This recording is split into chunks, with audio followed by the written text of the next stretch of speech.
Thanks for noticing.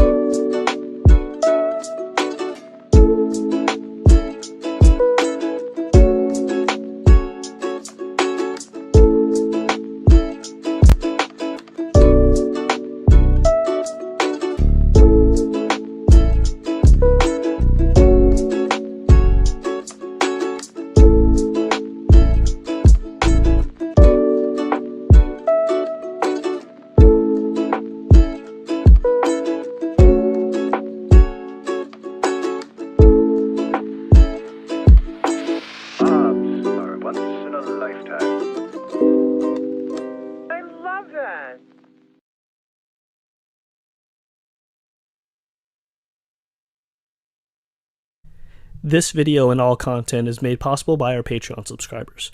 For $3 a month, you can help keep the lights on here at From North to Wharf. Thank you for your ongoing support. And if you would like your own From North to Wharf merchandise, head to fromnorthtowharf.threadless.com.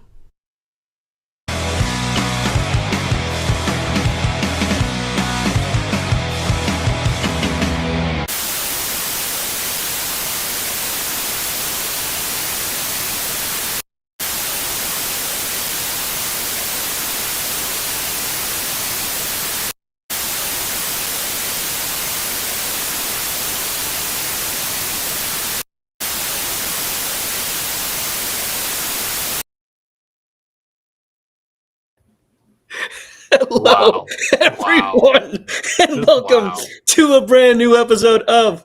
Oh, hold on, I gotta wait for the stream to catch up because I realize I gotta figure this out. So that's gonna run for like another 20 seconds. What was that? Halloween something? Yeah, I didn't cut off the end of the little clip there. Hey, everyone. Going. It just kept repeating. Hey, everyone. Sorry about that. You'll catch up here in about 20 seconds, everybody. Sorry about that. I'm still trying to work out the kinks. Welcome to From Great North to Wonder Wharf, your unofficial but verified one-stop destination for bento box information. As always, I am Mike. And I'm JB. Hey, guys. Let me explain myself. Yes, let him please, because I don't even know what's going on now. So Restream, there's about a 20-second delay from what we do here to what you see here. On YouTube, and when the static. I'm explaining the static. So when I hit the button to stop the intro at the appropriate time, that still leaves a 20 to 30 second gap on y'all's end, and YouTube cuts it off mid intro. So I'm trying to compensate the time that I stop it so you all get the full intro. Yes. Which you saw the full intro today, and then you saw a bunch of static. Yes. So, so it's a lot of fine tuning that we have to do on our end, but you know what? We're working on it. We've only been doing this for 3 years. Cut us some slack. 3 years. 3 years. Cut us some slack. Us actually probably closer to 4 because we did it before the movie came out. We did. So yeah, we've been doing this for 4 years. Cut us some slack, okay? The Great North got 5 seasons. Okay, give us 5 seasons. Give us 5 seasons. I gotta laugh. Today's been shit. Well, we're glad that we were able to offer you that giggle. Who got a laugh? Christine. Oh, sorry. Yeah, hopefully your day gets a little better. It's June 2nd, so happy Pride, everybody. Happy Pride. And for those of you who don't subscribe to that, well, you can go to hell. Yeah. That's how I feel about it. But yeah, Toddland, great Pride stuff over the years. Great stuff. This is a new stuff though. This is a Toddland Pride shirt. I know that is right there that you're wearing as well. Lovely Simon Chong artwork. If you are not buying this and it doesn't say Toddland on it, you are getting a bootleg, which means that Simon and the crew are not getting any funds over to the It Gets Better project. So stop stealing. Be cool. Don't do that. And also, I think this is a Stacy thing. Yeah. But you know what this is? That's a Mike thing. It's a Mike thing. That's right. Your boy. Oh, give you a thumbs down, Mike. Oh, no. Oh, it's because I was backwards. Okay. Yeah. Yes. Happy Pride, everyone. Fun story. So on our Instagram page, which I assume most of you follow, every year in June, we put up our little, what we believe, X, Y, and Z. We don't want your money. We don't want your follow. Nope. And it's real funny. I mean, obviously, we put it up in June because it's Pride, but it's year round. It's year round. It goes without saying, but we put it up in June because it is Pride, and it's what it is.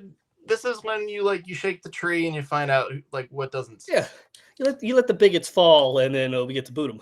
But what's hilarious is nowhere in that statement does it say gay or trans or nothing, but you let the people out themselves as being the bigots.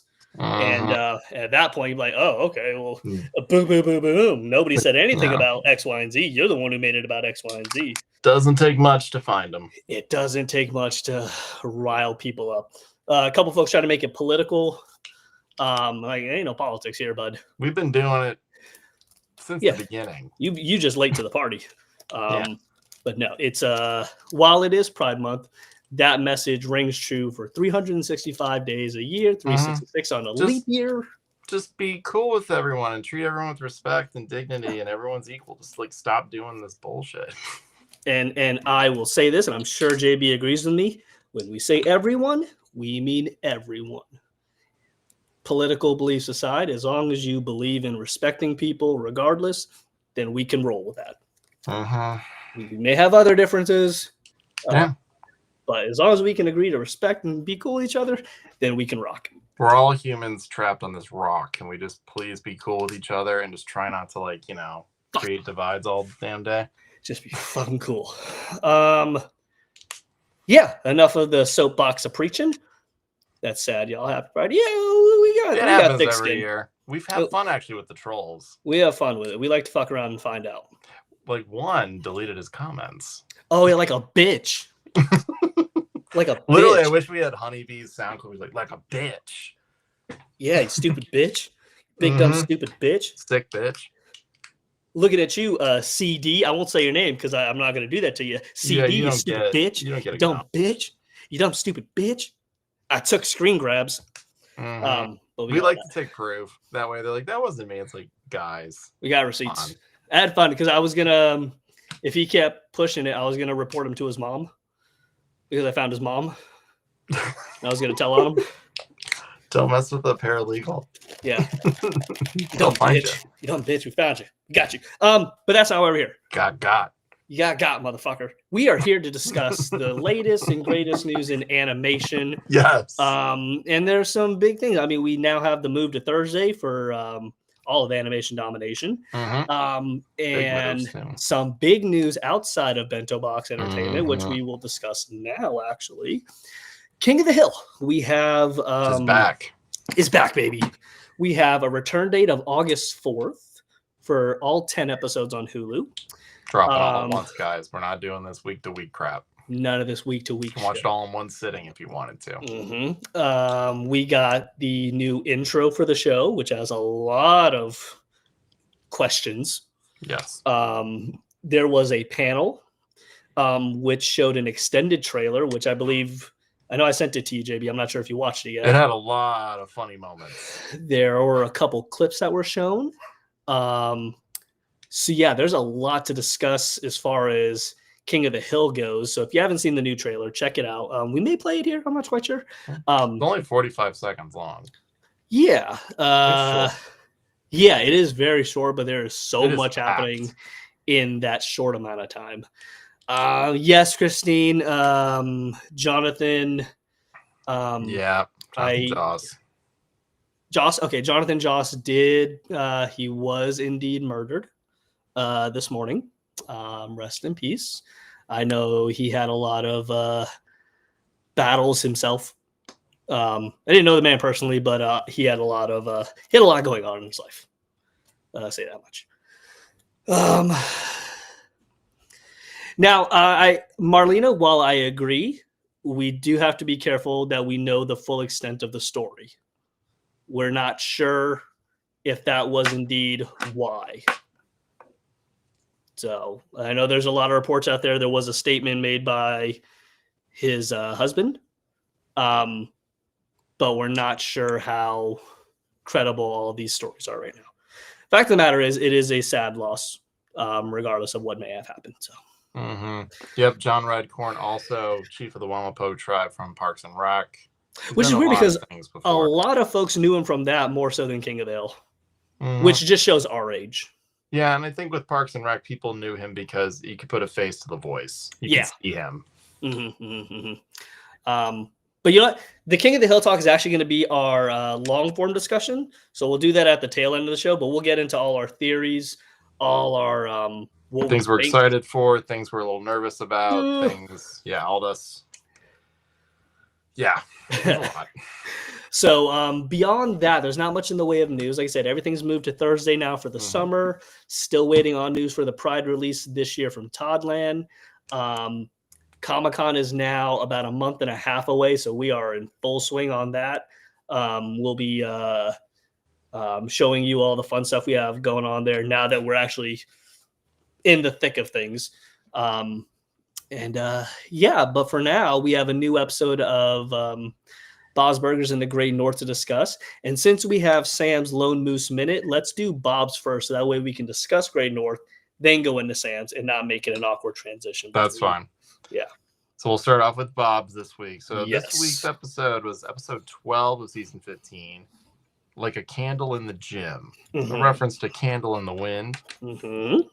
So the synopsis for this episode, the Belchers run into Coach Blevins while the family takes a walk and find him selling sweat-scented candles. Did Coach Blevin get a new voice?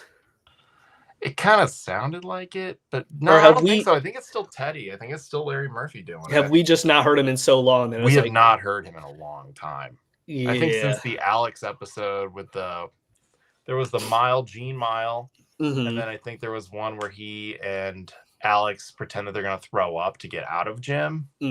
I think that's the last time we've really heard Coach Blevins. I think maybe in the background of like the Slug episode with the cards. Well, there was also the heard like a full blown kids in the kids had detention and they had to do the fashion show. Yeah, there was that one. That's an older one now. That's weird that that's actually like many seasons ago now. But yeah, I felt like I didn't go back to check into the other episodes, but yeah, it seemed like the voice was a little different. But all in all, you know, when I first heard the synopsis of this episode, I wasn't excited for it because like this doesn't seem like a Bob's story. It seems too conspiracy laden. I thought it was going to be more of an adult driven thing.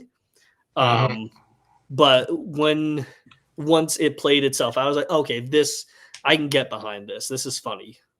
It took a little bit of time for me to get the same place you were because it seemed, in my opinion, like reading the synopsis of like, first they're selling candles. They found out that it's a rumor that Louise had made up, but Megan believes it and thinks then that he's actually using the sweat samples for DNA mining and it's a whole operation. And it's like, it became like this whole huge X-Files kind of thing. And I guess it makes sense because Megan is one of those people that's like wharfy and into the cryptids and all that stuff.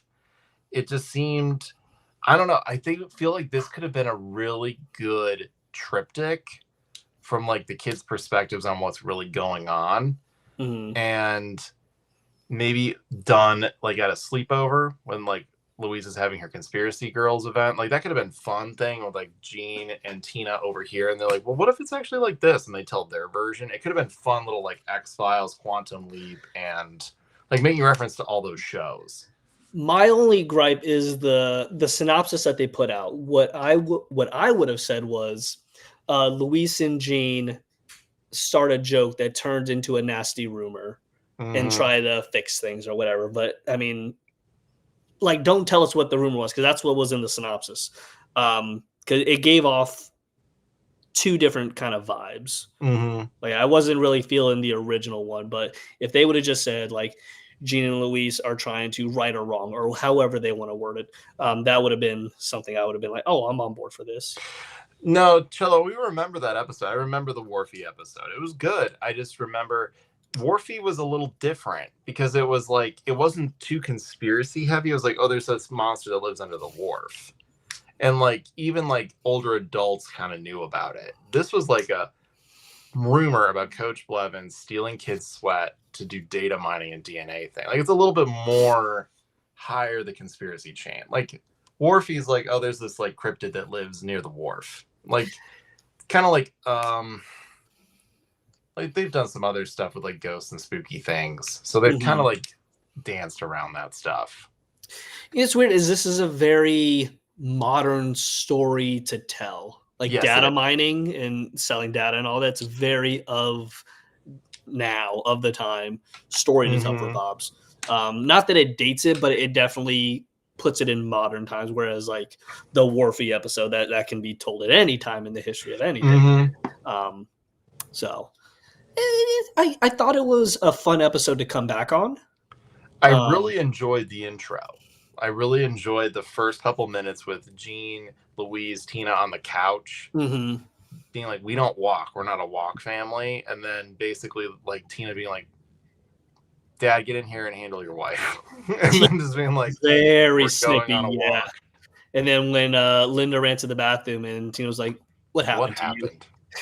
I said I was sorry. Like, I really enjoyed that. I was like, if this is the pace we're going at, this is a good pace.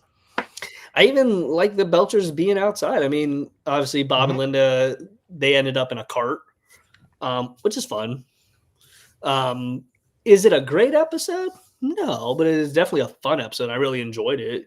And like I said, it's a solid episode to come back on. We just had Mr. Fischoeder's Opus, which wasn't the summer premiere.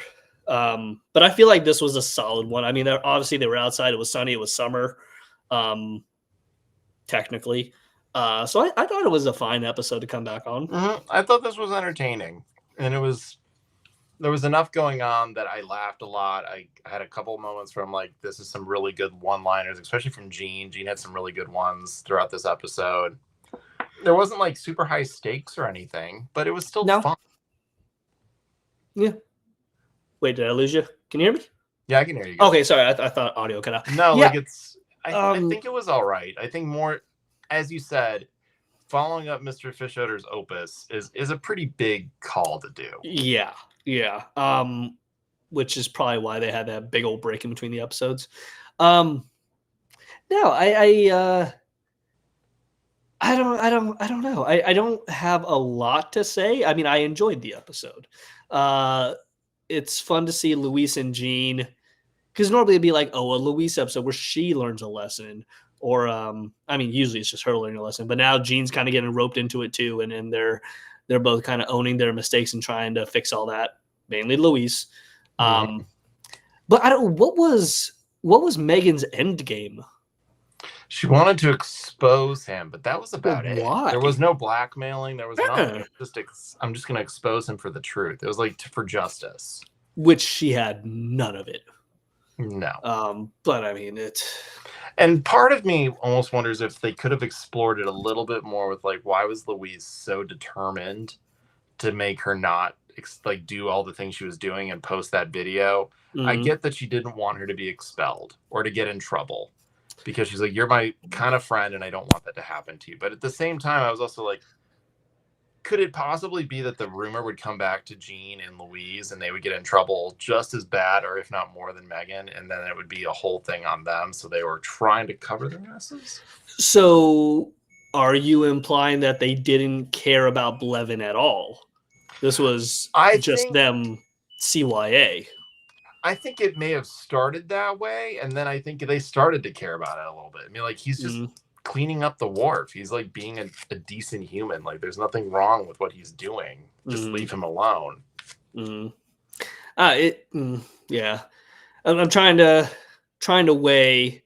I mean, Bob's has been really trying over I think the last couple seasons to humanize characters that were pretty one-sided before. Like, even LeBon's got humanized with the teacher the survey rating episode. Yeah. And like, you got to see a little bit more of like Franz, like really just trying to make things work, and it just doesn't work. Like, you're getting more from these like school characters. I'd like to think that they saw that their jokes have real world consequences, and it was half and half of not wanting to ruin someone's life, or not really ruin someone's life. This wasn't really going to do anything, but also, hey, that was a shitty thing we did, and now we don't want it to backfire, even if that means we don't want it to backfire on us because we're going to get in trouble. So I would have liked for Luis and Jean to acknowledge more that they didn't want an innocent person to get hurt. I think that's more like they brought it up a little bit, but there wasn't a huge emphasis on it. Yeah. Because I almost feel like it could have been a really good, like they got the lesson, but there could have been more gravitas to the lesson. Like the real implications of it. Like even if Coach Blevins like caught them, like, what are you guys doing? Why are you following me? Like why are you videotaping me? And just like Louise being like, oh crap, like this is getting really bad. And like if Megan was like, I know what you're doing, and like him being like, what are you talking about? Yeah, but I don't think Megan would have heard it because she tried to explain it like, hey, we made the joke. She's like, yeah, but every joke has a kernel of truth. I'm like, what the fuck are you talking about? But yeah, all in all, solid episode. Really dug it. What? Something funny said in the chat. Yeah, Cello. Mike's got the fancy washer and dryer. I don't got washer and dryer is done. Oh yeah, we got money like that. We got a lot of LG stuff. Our oven, washer, dryer, and dishwasher all sing us a tune whenever they're done. Must be nice. Mine just goes. It is nice. It's pretty sweet. Pretty sweet. Pretty sweet. Not gonna lie. Get your money up like me. But yeah, that brings us to the Great North.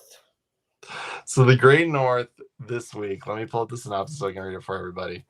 So this week's episode is going to be episode 13 of season 5, which is Sunset Beef Boulevard Adventure, making a reference to Sunset Boulevard. So Judy joins the cast of a dinner theater production. Wolf and Honeybee help Moon sell beef jerky door to door to try to win a lifetime supply of sticky hands. I love those things. Wonder if the upcoming Christmas episode of Bob's are we? Oh, no. There's no upcoming Christmas episode. Pretty sure Lauren said there isn't. They don't do. From what it sounds like, they're not doing holiday-specific episodes, but they will take place in the realm of that time. Remember, like the last couple of seasons, we've had like 5 days before Christmas, 9 days before Christmas, the day after Christmas. They haven't done one on Christmas or like on technically Halloween in a little bit. Let's see. The last Christmas episode that we saw, was the dog one. Where they got the Simon Says. That was the day of Christmas. Yeah. But they didn't focus a ton on it being Christmas. No, it was mostly Jean feeding chocolate to a dog. But that was the one where they got the Simon Says, right? Yes. Okay, that's what we saw. We saw those animatics at Comic-Con. So I assume we'll see something similar this year. Animatics and maybe a teaser trailer. So I know they got to come up some because we already know they got renewed for 4 seasons. So that big news is already out there. I really would love to see another couple holiday episodes. We haven't had like true, but even if we got one every season, I think that'd be huge for fans. Yeah, and it's hilarious because I was reading an article about King of the Hill. And there was a talk about like the discrepancy between like seasons 1 through 4 and then seasons like 5 through the end of the run of the series, and why some of those seasons kind of felt phoned in. And the reason that was given is a reason that one of the same reasons Bob's doesn't do holiday episodes. Like for air day. Yeah, so like if episodes get pushed back, like you don't want to show a Christmas episode in January because sports pushed it back. You want to be able to show any episode in any sequence. That's mainly why you don't have like overarching stories that like run you like 3 episodes, because you got to be able to show these any time of the year in any order. So that's it is what it is. That's why you get holiday adjacent episodes. And it's going to be even more harder now if we're moving things to Thursdays. And if it stays here, if it stays Thursdays. Yeah. Holidays don't end on Thursdays usually. I mean, occasionally you get one every couple of years, but I think that's why they're like, let's keep it around the holiday. Or it's around there. It's like the week of, but it's not saying like, oh, this is Thanksgiving Day. Yeah, I could 1,000,000% seeing summer being Thursdays for animation domination going forward. Because again, I mean, I think it's great because you have a hard day of work, you come home, you get to watch cartoons. Sunday, the weekend, you have a whole fun weekend that you get to sit down and watch cartoons, I suppose. But I think they're finding more and more that the population that still was watching these cartoons is getting older, has obligations and things on the weekends now, and it's harder for them to sit down and watch cartoons because we're in the streaming age. So now it becomes like, well, what's an easier day to stream? They can just watch it Friday mornings, or they can watch it Friday at lunch, and it's just easier, I think, just to justify it. We don't know that the twinning is a Halloween episode. Not yet. It could be creepy. Could be creepy. Like we've got that new episode coming out with Tina, and it looks like Troop 257. It looks a bit creepy, though, between the pines. Yeah, just like last year's Halloween episode wasn't a Halloween episode. No, and even it was like a creepy episode. Well, we even had the fish odor on the Witch Island one, and that was creepy and just kind of fun and goofy, but it wasn't a Halloween episode. No, it was just spooky zombie-like episode, which is fine. I'd rather have spooky than nothing at all. Agreed. If I'm being honest. But we'll see. I don't know where the twinning is going to fall. If it is showing this season, it's got to be wrapped up by like August. So we'll see. Because the new season should start in September or October, per usual. So yeah. If there's going to be a Thanksgiving episode, no, we just don't know. I mean, from what we heard at Comic-Con, it doesn't seem like there's going to be very specific holiday episodes. No, they're going to be in the vicinity, and that's kind of their safeguard. Again, our holiday episodes, specific holiday episodes, haven't been a thing for about 5 seasons now, 4 seasons now, 5 seasons now, and then there's a reason for that. And occasionally we get like a 1, and that's it. I don't think we're going to get like we used to, where it was like we got a Halloween, Christmas, Thanksgiving, Mother's Day. We got all kinds of holiday episodes those first couple seasons repeatedly. And they said like it's hard to retell stories like that. Because they're like, we already told a bunch of Thanksgiving stories. How do we make another one? And then it becomes like, well, you're never going to beat the Bleakin, or you're never going to beat this one, or Plight's going to take it every year. So it's like, how do we make an episode every season that doesn't feel phoned in for a holiday? So as a writer too, I think it allows you to be like, we'll make one, but it might be like every 4 or 5 years we put one out, or every 3 years we put it out. But it also affords, or it gives those writers a new challenge. Like, how can we make a Thanksgiving episode that isn't a Thanksgiving episode? Like, how do we work around this new roadblock that we have? So it allows them to like flex their creative muscle a bit too. And I love that. How's it coming along, Christine? It's coming along great. I have 2 sections left. Just finished one section called The Leftovers, and it's Iron Chef. So it's, let's just say, 6 chefs from the show, a variety levels of preparedness, are going to bring you leftover recipes you can make with your leftovers from Thanksgiving. And Bob is the king of Iron Chef with his pepper and a big bite mark, and he's coughing because it's too spicy. But it'll be fun. Do you have? Can you show them the cover? I mean, I know we have a lot of repeat customers in here. Starbase is. Hey, Starbase, been a minute. Hello, hope you're doing well. If not, no big deal. No big deal. No big deal. It's gotta be around. Give me a second. It's gotta be around. For those of you who don't know, author JB here is creating a Bob's Burgers cookbook. Not just any cookbook, my friend. Thanksgiving cookbook. So you're having turkey recipes, you're having side recipes, you're having drink recipes, you're having trivia, sheet music for the Thanksgiving songs,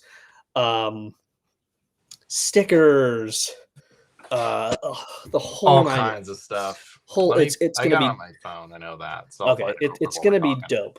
But the plan, and let's see, JZG, I believe you're in chat. But if you're at Comic-Con, You'll be able to see this bad boy in real life. If not, you'll catch it on a stream or you'll catch it on the Instagrams. But yeah, there'll be a physical book for people to hold and look at. It's gonna be so cool. That is the plan. It should be printed off hopefully by the time we get to con. Now keep in mind, once we get to con, the powers that be may say, "Hey, knock it off." They say, "Knock it off," and this will just be a thing that lives between us and the stars. Yep, between two burgers. What kind of stickers? Ooh, the best kind of stickers. I mean, Thanksgiving stickers, of course.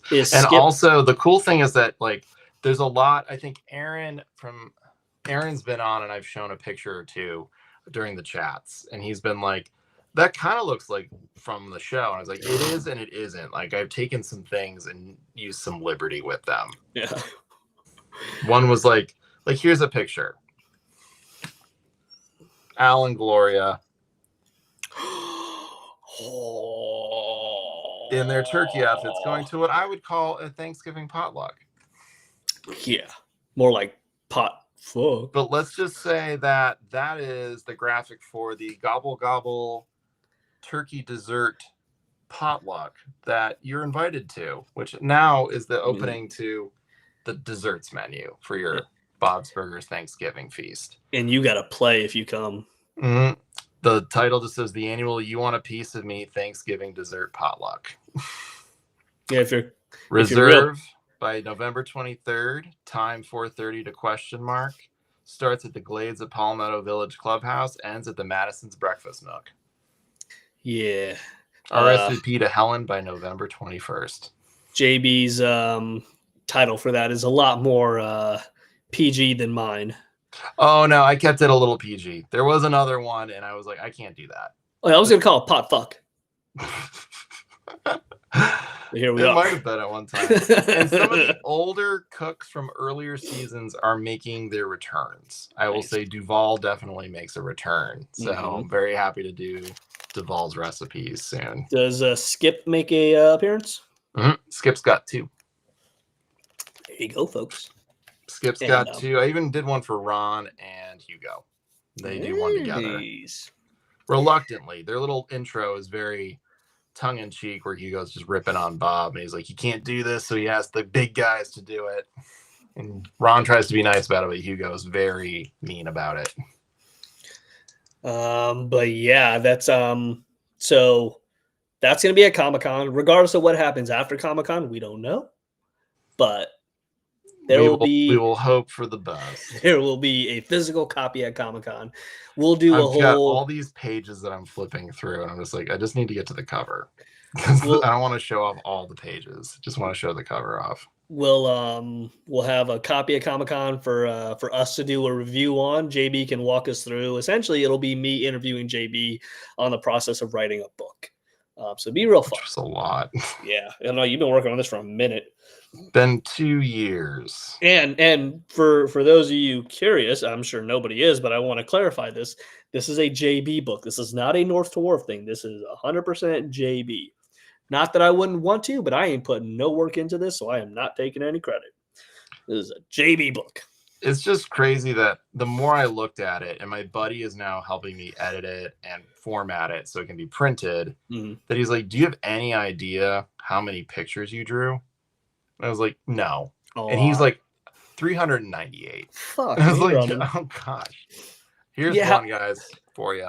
It's the bread section. So Joel's rolls. Joel is going to help you out with your bread. He's going to teach you the basics of bread making. And then let's just say a couple, like 4 or 5 people give you their bread recipes. There you go. There you go. But it's very fun. I try to have fun with it. And I hope you guys enjoy it. It's really more fanfare than anything else. Yeah. And if we're able to, we will find a way to get this out to folks. But there's a lot of red tape to jump through. There is a lot of red tape. So we'll see. Plenty of red tape. Yeah. But who knows? Maybe we'll have a fun update come Comic-Con. We'll see. That would be wonderful. I would be able to contain my excitement if that's what was happening. If not, and JB gets arrested for copyright infringement, I will be looking for a new co-host. So we'll be taking applications. Yeah, we'll be taking applications. But yes, look forward to that. Look to that. Yeah, the Great North. As we talk about it, I'll find this cover. It's coming up. Yeah, Judy. I am of two minds of this, and by 2 minds, I mean that I am drunk. This 2 minds business. I get why she's upset. I don't like the way she went about addressing it. I get that it's her thing and it's very important to her. I also get that Beef didn't want to do this to begin with. He had a traumatic incident. Judy put him in a position to try, kind of get over it. He got over it and then saw that he really liked it. And instead of her embracing him, embracing his now found love of dinner theater, she resented him and then kind of called him out on it in public instead of like, hey, let's see how we can both work in on this. But at the same time, Judy's like a 16-year-old teenager who hates everything. Angst. Yeah. So I don't know. I will say though, yeah, the acting chops that she pulled off. She did. I'm like, damn. Yeah. That was really good. She can act. I'll give her that. She can act. And I think that kind of humbled Beef a little bit because Beef is like a one-line trick pony kind of thing. Oh, but he owned that line so hard. He did so good though. And he did the hands. It was like a confidence builder. Mm-hmm. And I think Judy just felt overstepped because it was like, I worked really hard. I've done all the auditions. I did everything. And she was more mad, I don't think even at her dad per se, but at the company for basically not seeing that she could do this. Yeah. It was fun watching Beef get more and more comfortable in his shirt, getting more and more unbuttoned. Yes. The hand movements, him putting a little twang on his voice when he was doing it, I thought was fun. I really loved the B plot. I thought that was a really good one. I love how the chief literally is just like, I used to be one of those too. And just opens the glove box and just all these little grippy hands in there. And just like, lying is what sells it. And then Wolf got to make sure you hit the right people up. Yeah, Wolf's like, can I hold your gun? Or can I touch your gun? She's like, sure. I saw that. Can I hold it? And yeah. Like, yeah, I don't see why not. Yeah, why not? My only gripe is the Yeti could have been hidden better. Yeah, he's just sitting in the alley. It was a dark background with a blinding white Yeti. And I was like, oh, okay. Oh, there you go. It's the streamer's fault. Oh, I'm glad you brought that up, RVA. Can confirm that joke means nothing. It's just a throwaway joke. They're not moving to Peacock. We asked. We were hoping and praying, but no, they are not moving to Peacock. We thought maybe because at one point early in the season they did a Hulu. We love our streaming services, especially Hulu. And obviously they're on Hulu, so it would make sense that they would try to grease the palm a little, butter the bread. And then we're like, oh, they mentioned Peacock. Is there more to it? Or are they going to Peacock?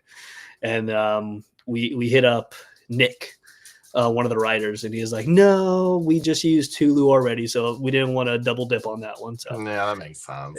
They should have went with the like Yeti was a little easy to find in this one. It was too easy. Well, I think they panned up, and it kind of drew you right to it. Yeah, and again, a dark background with a white Yeti is hard to miss.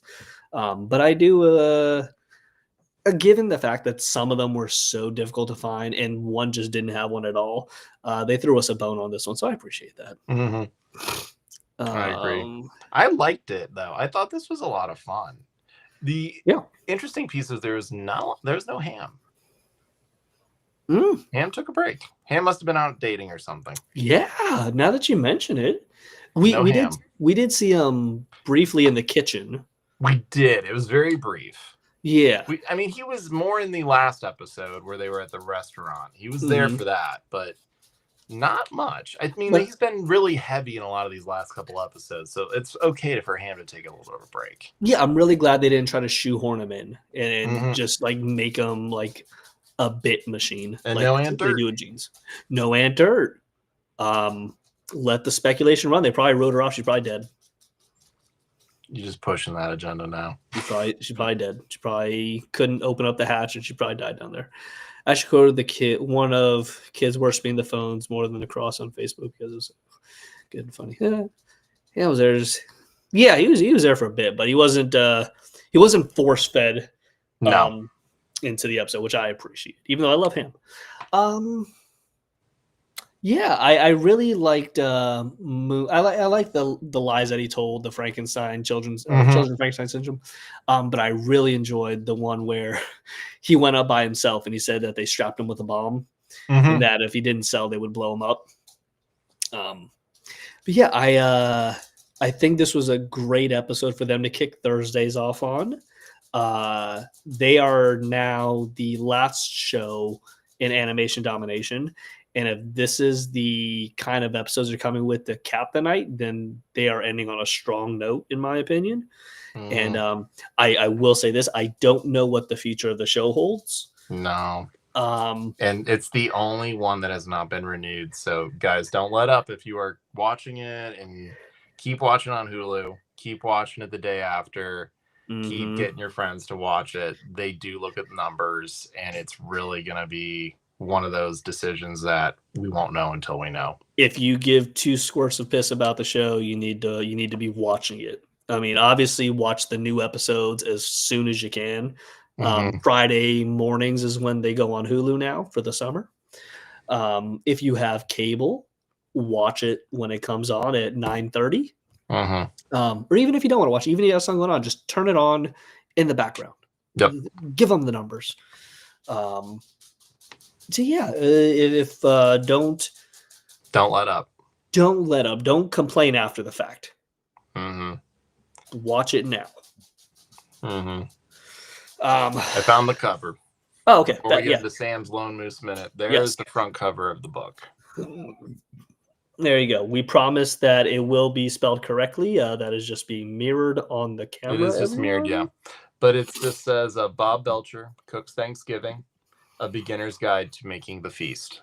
And then it has Bob with his turkey baster and his spice rack, or his spice ups. Yes. And there's a whole section about naming your turkey. There you go. So the Great North is back, which means our friend Sam is back. You know him from his old Instagram page, To Lone Moose and Back. Wait, To Lone Moose and Back? Yes. Okay. To Lone Moose and Back. Okay, it's been so long. But he also has a running series on our channel called The Lone Moose Minute with Sam, where he dives in and talks about his ideas and thoughts and opinions on the latest episode of The Great North. And without further ado, here's Sam. Good evening and welcome along to another edition of the Lone Moose Minute here on From North to Wharf. I'm your host Sam, aka To Lone Moose and Back, here to briefly discuss the latest adventure with the Tobins all the way up in the Great North, which returned after another small hiatus last week on its new day of Thursday as part of Animation Domination's summer schedule with Sunset Beef Levard Adventure. Now this episode we were meant to get prior to the hiatus on the 11th of May, but it ended up being swapped with Jude Knight Run Adventure due to, according to Wendy Molyneux, a Pope joke being in this episode. And with the death of Pope Francis in April and the conclave to elect a new Pope only concluding a few days prior to the air date, I guess she thought it was a bit too soon to air. But we finally got to see it, and I'm going to share my brief thoughts and feelings on it with you tonight. So let's start with what I thought of the main plot. Judy gets a role in an interactive dinner theatre production as Aunt Marie in Ronnie and Rita's engagement dinner after the original actress tears her ACL, while Beef, who was traumatised by a previous interactive show Encounter, ends up becoming a smash hit as the permanent cousin Joey, much to the delight and later annoyance of his daughter. And speaking of annoyance, we know Judy gets annoyed when she's not in the spotlight. I mean, you've only got to look at an episode like Stalls Rush In from season 2 to see that. But it's a bit different this time, as instead of one of her schoolmates in the spotlight, it was her own father. And I do kind of understand her frustration, because she is a very talented actress, is Judy. She remembers everyone's lines, and she has that genuine love for theatre and performing, something that we saw throughout the episode, especially at the end when she recounted Aunt Marie's backstory. I thought that was a spectacular performance from Judy. So I do see where she is coming from. Then again, her dad he's had trauma in the past when it came to interactive shows, and he's finally found a production where he can be comfortable and people like him for what he's doing. So there's also that to think about as well. But I liked also how Beef accepted, that Judy gave him this little bit of the chance to be in the spotlight, and in his words, he took the whole cannoli. Love that quote. I might have to use that a bit more. Quickly wanted to touch on Ronnie and Rita, who I thought were fantastic additions to the show. I loved their running gag of hating streamers, and it was just really nice to see the restaurante again, and Nudie as well in one of the scenes. He's always a good sight. So overall, a very good main plot. Now the B plot with Wolf and Honeybee helping Moon to try and sell jerky for the Little Preppers Little Jerky fundraiser was also an enjoyable watch, even if they did go pretty far with their reasons to persuade people to try and buy it, especially Moon trying to fake a kidnapping of all things. But I particularly liked it when he pretended to be possessed, when Honeybee said he could afford an exorcist to get that demon out of him. When he did that face, it got a laugh out of me when I watched it. And I also liked how Chief Edna was supportive of them lying. I do like Chief Edna. She's a great character. Her and Elba, her together, the sisters, they're a really underrated duo in my opinion. And finally, the Run DMC parody in the credits, It's Sticky instead of It's Tricky. Brilliant. So overall, I'm going to be giving this production a solid 8 out of 10. That concludes another edition of the Lone Moose Minute. I hope you have enjoyed watching. I'll hand you back now to our wonderful hosts, and I'll see you next week where I'll be giving my thoughts and feelings on Reservoir Dad Adventure. Until then, have a wonderful rest of your day. I've been Sam, aka to Lone Moose and back. Oh, Sam. He's so good. good. Hope he's doing well. I totally forgot about the Pope joke, and Yeah, I did too. but for a also minute. Once you brought it up, I was like, oh yeah, I don't Pope joke. That's why they had to move. I also don't recall the Pope joke. It was pretty Yeah. quick from what I remember. I don't even remember it completely. I just know it's in there, and I know they had to switch episodes. I'll say I'm sure it wasn't anything offensive. It was just like, oh, too soon. Let's just No. give it 1 week. Yeah. Let's see. Yeah, going through the chat here. Wait, was this the same characters from the nudie episode Restaurant 2? I don't know. No, I don't believe so. No, they were different. Yeah. It would have been fun if they were in the dinner theater watching it. All right, so that leaves us discussing new episodes this Thursday. Bob's kicks off animation nomination at 8, and then the Great North book ends the run at 9:31 p.m. So you have that to look forward to. We'll have Reservoir Dad Adventure for Great North, and for Bob's it'll be the Snack Face, the Scarface. Yes. Snack War episode. Yeah. I don't have the synopsis in front of me. Oh, okay. I got it. Tina, Jean Louise strike it rich in the illegal snack business at Wagstaff, but the addition of a new member to their cartel threatens to destroy it. There you go. I keep getting that confused with the Arnold episode. Yeah. Mm-hmm. Oh yeah, the one that's eventually coming up. The bodyguard. Yeah. But that leads us to this week's long form discussion of the week.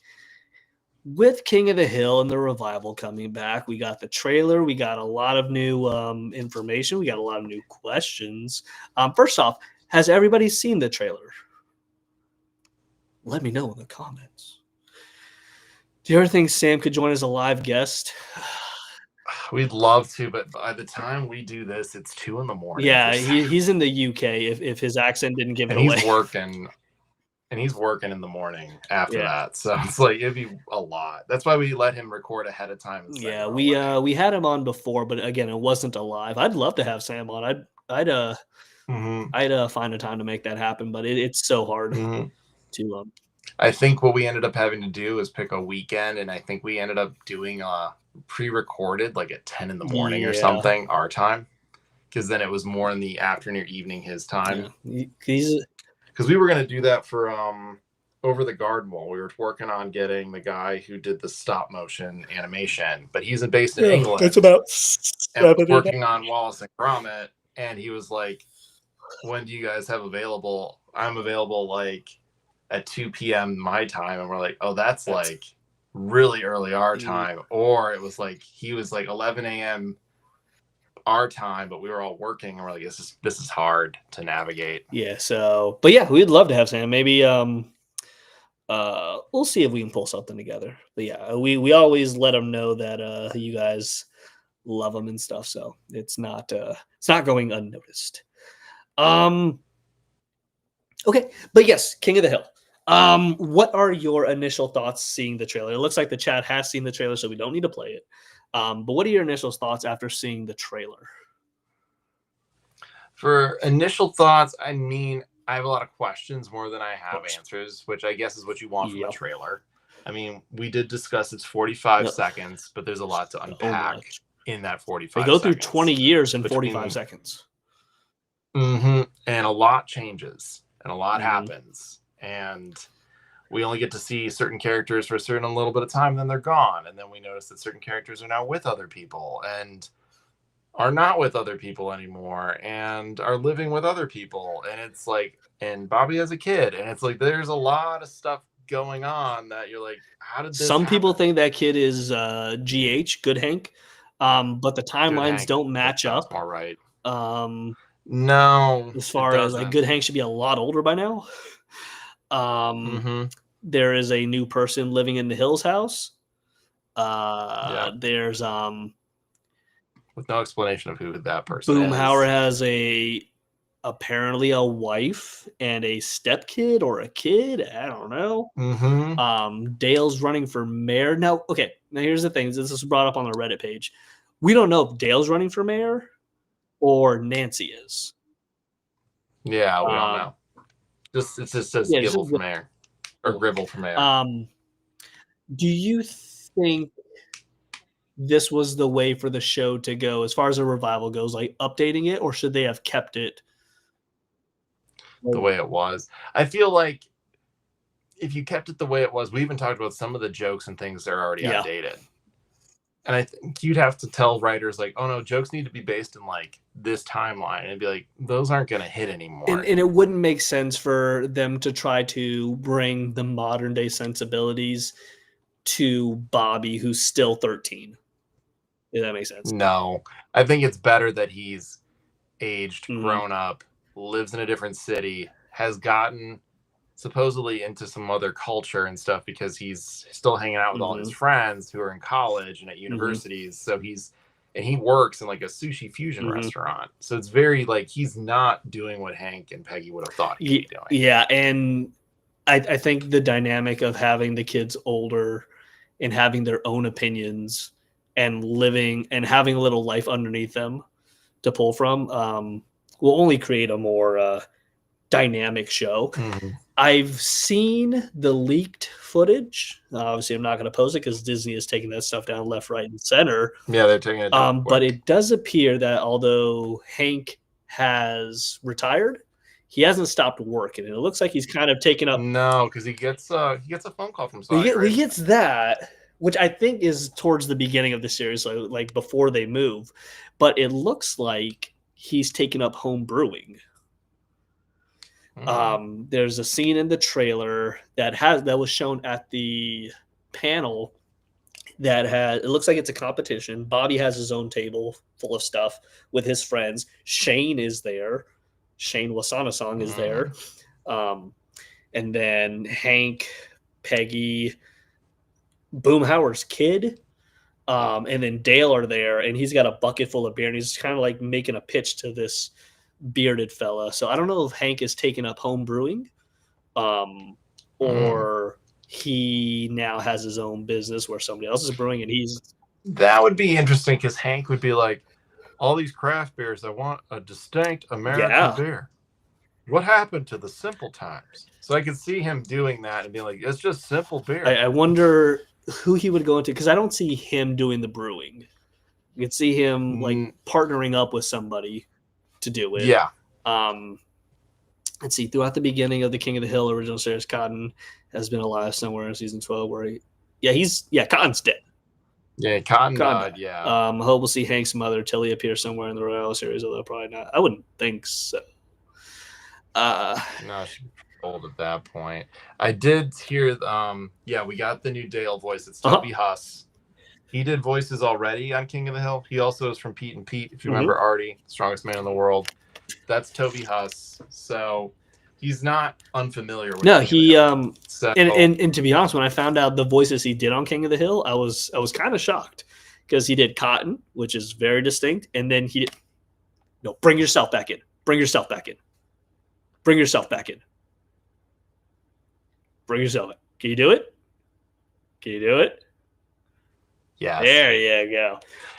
So he did Cotton's voice, but he also did Khan's voice. Yes. Two very distinct voices. I'm certain he can pull off Dale. There's a rumor too that Khan and Min, his wife are done, and he's living with Bill. That I heard that rumor as well. Don't know. There was a leak, a supposed leak of storyboards. We don't know the validity of those. No, we don't. So we'll see. But it shows Bobby and Connie Connie's in bed. Bobby is standing up. But they're clearly in someone's bedroom. Don't know what is happening there. Nope. We just know that they are. What is it? Connie is in a ENM relationship, which is like a non-monogamous relationship. Yeah, so essentially an open relationship. With who? Don't know. We don't know. It's clear from the trailer that Bobby and Connie aren't really a thing right now, because we see Connie in the trailer and she seems kind of surprised to see Bobby, as if they hadn't seen each other in a while. So, but clearly there's some connection to be made there. Khan is no longer voiced by Toby Huss anymore. Do we know that for sure? Who is Shane? Shane Wasana-san? That seems to be who they're referencing to. Oh, yeah, he's the bully, for lack of a better term, from the original series for the kids. How do we know Khan's no longer going to be voiced by Toby? Prove it. I'm looking right now to see. Yeah, not sure why Khan and Min prefer Hank and Peggy as Hank Hill and Peggy Hill, because that's their name. Yeah, Toby Huss comes up whenever you look who just does Khan's voice. It just says Toby Huss. Yeah. So, the original actor, of course, who did Dale is going to be, I think he recorded 3 episodes before his untimely passing. So we'll get a little bit of Dale, but I'm certain that this was not just a quick fill. They want to make sure that they nailed the character's voice, and I don't doubt that Toby is going to do that. The voice actor said it. Okay, fair enough, Christine. Thank you.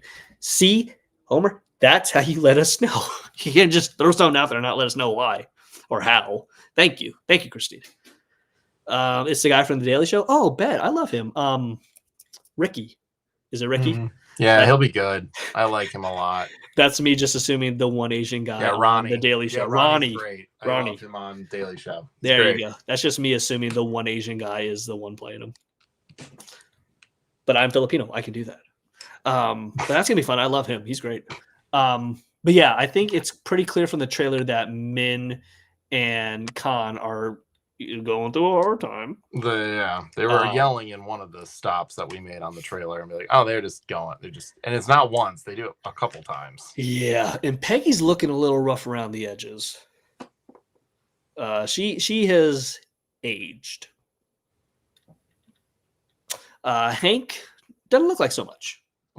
He still looks very similar, as you said. Like he's got a little bit of like more over here, up here, but not much. Peggy's got a tan to her. She's got a Karen haircut going for her, which she had in the original series, I suppose. What do you make of them moving to Saudi Arabia? I mean, when the synopsis said to get the nest egg, it makes a lot of sense that maybe he would take that. I'm wondering if for some reason, like, they're going to go through like the 2008 economy tanking and Hank being like, we don't got any money, or like we lost a lot. So then it becomes like, I got to do this. And it's more of like forced to leave our land. And I think we might see that forced to leave. And like Peggy's very upset about it, and Bobby's like, we gotta move. And it's probably like during his time where he's finishing school, so it's probably something he's not enjoying. I mean, all his friends are upset he's leaving. I've And seen I do wonder if that guy is a long-term renter, though, and that's why it's so easy for them to get back in the house. I do see a lot of arguments like, oh, Hank would never leave Arlen, blah, blah, blah, blah. In the original series, he traveled to Japan. He traveled to Mexico. Granted, he didn't live there for a while, but him leaving the country isn't out of pocket for him. That's why I wonder if he technically didn't leave Arlen. He just rented his house. Well, he definitely went to Saudi Arabia. Well, no, he went there, but like he never like got rid of his house. He's like, oh I'm no, still a yeah. resident of Arlen. I still vote in Arlen. It's just I don't live here right now. Now, Starbase says Strickland sends him there. Here's my thought. I've watched the trailer numerous times. Hank gets a phone call from Amco. Is that the name of the company? Whoever. So yeah, it's an actual Saudi oil company, which is wild that they got to use the name. But my thinking is they bought Strickland. Hank, obviously being the loyal company man that he is, probably high on the totem pole at this point in his career. They want Hank to come over and kind of set up operations, kind of right the ship, and he's the man to do it. They lure him there with the promise of great pay, which, not for nothing, for those of if you can get a contract job out in the Middle East, you make bank. So that's not unheard of. There was another interview with Mike Judge where he talks about the living conditions of the hills. They kind of moved to Saudi Arabia in this manufactured, not city, but like lack of a better term, like where all the houses are. It's kind of a white picket fence, American dream town, I guess. Essentially what you would want here, but kind of to help Americans move over there and not feel so out of place. They kind of give them this little manufactured community so they don't feel so terribly out of place. Oh, I don't think we could see. No. Bye, guys. We'll do, Cello. You and yours take care. We will see you next time. Might go watch Static TV in the nursing home. All right, Cello. Next trivia, all visual questions. Oh, he's very mean. Very mean. Yeah, I think they'll be over there for about 5 years. The trailer gives us 5 shots of winter. We see for a second there, Bill disappears during what is clearly like COVID times. But then in the extended trailer, we see that when Hank comes back, so does Bill. So I think Bill will be fine. So this is going to be another season of King of the Hill revival sometime next summer. There would be a marriage episode. Huh? No? Who? Married who? What? What are you talking about? Bobby's like 20 right now. No. And who knows if there's going to be more seasons. This could just be a one and done. But let's not get ahead of ourselves. We have 10 episodes to get through. Let's not look to the future. Let's enjoy what we have now. Yeah. So I'm excited to see how Hank, in I guess one thing that everyone is so curious about, like, how's Hank gonna now deal with the current world and the politics and the social aspects of everything. You gotta keep in mind, it's not like he was trapped in a cryogenic frozen chamber for the last 20 years. He's been around. Yeah, he's lived through all of this. It's not going to sneak up on him. He knows. I just wonder if he's going to have a different take. I think, and you and I talked about this off air, I think Bobby and him living in a different country has helped broaden his opinions and thoughts a bit. I am curious how Peggy's going to handle it. Does she move to Saudi Arabia with him?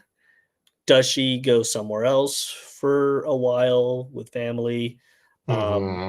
the running joke from the original series is Peggy is a substitute teacher for Spanish, but can't speak Spanish worth a lick.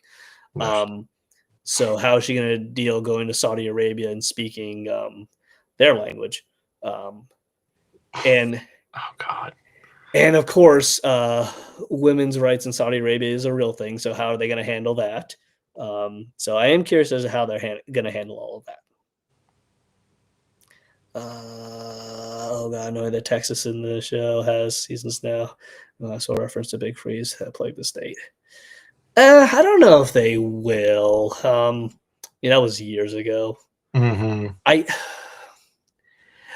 Do you think they'll get as political as they used to? I think they will be a little more on the line.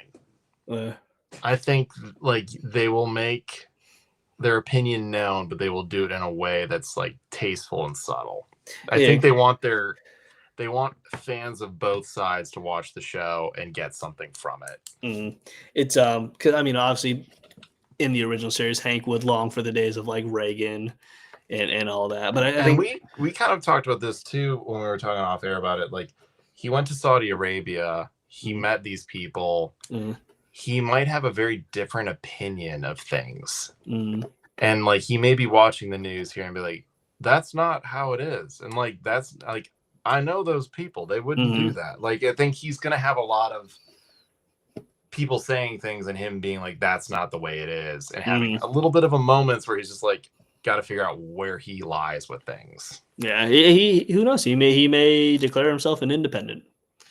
I could definitely see that. Yeah, I don't see him fully going. No, I don't. I mean, Mike Judge even made the joke where he's like, a lot's happened and I'm pissed as hell. It's like, yeah. But I am excited. Same. I am gonna give it an honest effort. I enjoyed the original series, even though I am watching it back now, and it doesn't hit. And I think I'm not even watching it through like modern eyes, but you can't help it. You can't watch the original series and not put your own current ideas to what they're saying. It's impossible. But the same can be said for like The Simpsons as well. Yeah, I think it's more just we'll just have to wait and see. Yeah, but I'm really excited to see what they do. I mean, they've been thinking about this for a while. So. Yeah. I think for about 4 or 5 years now at this point. Yep. But yeah, excited. August 4th can't come soon enough. I'm certain we're going to see stuff at Comic-Con. Hopefully we can get into that panel. Hopefully our trusty leader can get us in. Hoping so. But we'll see. That's going to be a very popular panel. Oh yeah. But I definitely think we need to, because I mean it's something we will probably want to cover, and even if we don't do it every week, it may be like let's get a panel together and talk about it. But I'm excited what the next month and a half is going to bring to us. But with that being said, I don't know, you got anything else you want to chit chat about before we kind of wrap it up here for the night? Not that I can think of. I'm glad you guys are excited for the book. The more that I'm allowed to show, I will. Probably once Comic-Con ends and I kind of have an idea of maybe what the powers to be think of it, then we'll know. If I can't show you anything, you'll know that I've signed something. And if it's not that and they're like, stop, I'll be like, can't talk to you either way, because I also got hit with a don't talk about it. And here's the thing, guys. This is a JB thing. I ain't signing shit. I'll tell you. That's true. Everything. Say whatever he wants. I am not beholden to any contracts. This is not a North to Wharf book. This is a JB House book. But with that being said, we have a Patreon for $3 a month. You heard it at the top of the show. You can help keep the lights on here. I don't have a light switch here to show you what it would look like if we didn't have you all helping us. But see, is that what you want, everybody? Is that what you want? See? Look at them. Look good. Doesn't look good. In the arms of an angel. Look at that, folks. $3 a month. You get YouTube videos a week early. Annual gift at the end of every year in December. You get question submissions for guests. There's a bunch of other stuff that I can't remember. You can go to Patreon to find that out. $6 a month. get you audio commentary and in-depth conversations extended beyond the show here that you see. A lot more swearing from me. And any extra cool things that we can throw in there. You also get an annual gift there. For those of you who do support us with your hard-earned money, we really appreciate that. You have no idea how much it helps us. For those of you who can't or choose not to, that's completely fine too. You're on a list. We now know who you are, and we're keeping tabs. No, I'm joking, of course. Absolutely no obligation to help us financially. Just checking us out here or following us on Instagram is more than enough. Yes.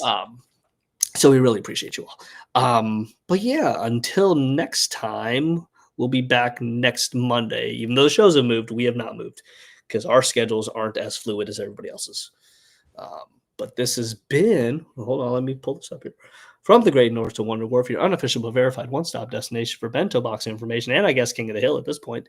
As always, I'm Mike. And I'm JB. And we will see you next Monday. Good night, everybody. See you guys.